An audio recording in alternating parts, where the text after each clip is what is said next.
बिस्मिल्लाहिर्रहमानिर्रहीम अस्सलाम वालेकुम। Welcome to my channel. दोस्तों, आज मैं आपके साथ शेयर करूँगा दूध के शरबत की एक नई रेसिपी। तो ये रेसिपी बहुत ही मज़ेदार बनती है। तो चलिए इसको बनाना शुरू करते हैं। यहाँ पर सबसे पहले हम ऐड करेंगे 1 लीटर दूध। उसमें शामिल करेंगे 2 अदद सब्ज़ इलायची, बारीक कटे हुए बादाम और बारीक कटा हुआ पिस्ता। तो ये सारी चीज़ें डालने के बाद हम दूध को बॉयल कर लेंगे। तो चीनी यहाँ पे हम ऐड नहीं करेंगे, चीनी का अलग से शीरा बनाएंगे। तो जब दूध को बॉयल आ जाएगा तो इसको हम रूम टेम्परेचर पे ठंडा कर लेंगे। यहाँ पर हम लेंगे 2 कप पानी के, उसको गर्म कर लेंगे। उसमें ऐड करेंगे 4 टेबल स्पून साबूदाना। साबूदाना मैंने 5 मिनट पहले पानी में भिगो दिया था। साबूदाने की यहाँ पे ट्रांसपेरेंट होने तक कुक कर लेंगे। तो जब ट्रांसपेरेंट हो जाए तो इसको निकाल लेंगे, इसके ऊपर ठंडा पानी डालेंगे ताकि इसका जो कुकिंग प्रोसेस है वो रुक जाए। तो इस तरह हम इसको ठंडा कर लेंगे। साबूदाना डालने से इंशाल्लाह हमारा जो दूध का शरबत है बहुत ही मज़ेदार बनेगा। आप इसको बहुत ज़्यादा पसंद करेंगे और इसके बहुत ही ज़्यादा फ़ायदे हैं। आप इसको इस्तेमाल ज़रूर किया करें। तो यहाँ पर हमारा जो साबूदाना है वो तकरीबन हमने 5 मिनट तक उसको कुक कर लिया। तो ये ट्रांसपेरेंट होना शुरू हो गया। तो 5 मिनट के बाद हम इसको निकाल लेते हैं।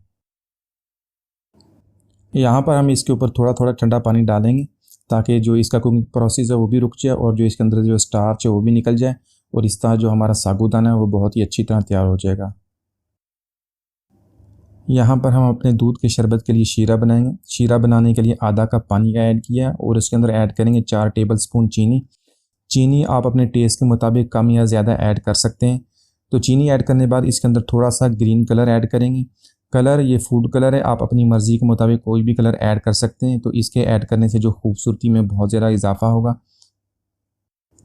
इसके साथ ऐड करेंगे हाफ़ टी स्पून केवड़ा वाटर का। केवड़ा वाटर डालने से जो इसकी खुशबू है बहुत ही प्यारी खुशबू आएगी। तो 2 से 3 मिनट तक कुक कर लेंगे। तो ये हमारा शीरा तैयार हो गया है। दूध को यहाँ पे हमने रूम टेम्परेचर पे ठंडा कर लिया है। इसके अंदर ऐड कर देंगे शीरा। तो सारा शीरा इसके अंदर ऐड कर देंगे। इसके अलावा ऐड करेंगे तुख्म मलंगा। तुख्म मलंगा मैंने 2 टेबल स्पून 5 मिनट पहले पानी में भिगो दिया था। तो इस तुख्म मलंगे को इसके अंदर 2 टेबल स्पून शामिल कर देंगे।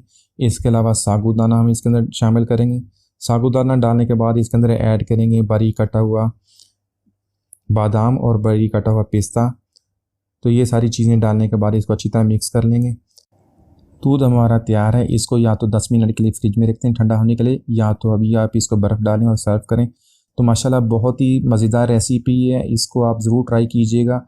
आप इसको एक दफ़ा बनाएंगे तो बार बार इसको ट्राई करेंगे। उम्मीद है आज की रेसिपी आपको पसंद आएगी। मिलते हैं अगली वीडियो तक, इजाज़त दीजिए। अल्लाह हाफ़िज़।